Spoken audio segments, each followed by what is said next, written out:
Everyone thought I was just a warehouse worker at my family's company, even my sister, the new CEO. But when she tried to sell grandfather's legacy for millions, I revealed the truth. I secretly owned 82% and turned the whole boardroom upside down. I'd been working in the warehouse of Harrison Manufacturing for 3 years when my sister Victoria became co. She got the promotion at 29 while I was 32 and still loading trucks in the distribution center. At least that's what everyone thought I did. Emma's doing well in her little warehouse job. Victoria told our parents at Sunday dinner 6 months ago.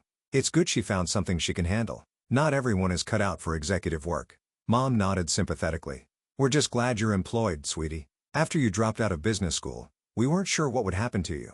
I smiled and passed the potatoes. The warehouse keeps me busy. What they didn't know was that I'd left business school because I'd already built something bigger. While Victoria was finishing her MBA and networking at country clubs, I'd been quietly acquiring shares of Harrison Manufacturing through a series of shell companies and trust arrangements. The warehouse job. That was my way of watching the business from the inside.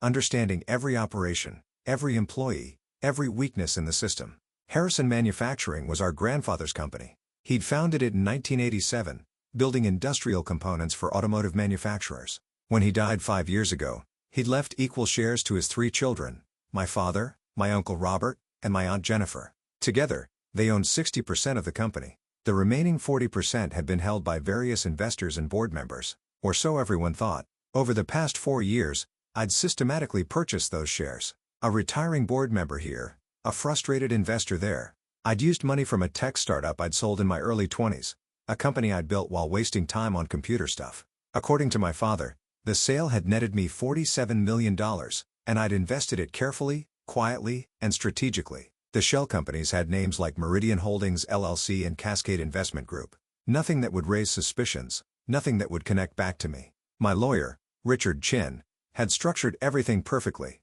On paper, I was just Emma Harrison warehouse employee. In reality, I owned 82% of Harrison Manufacturing.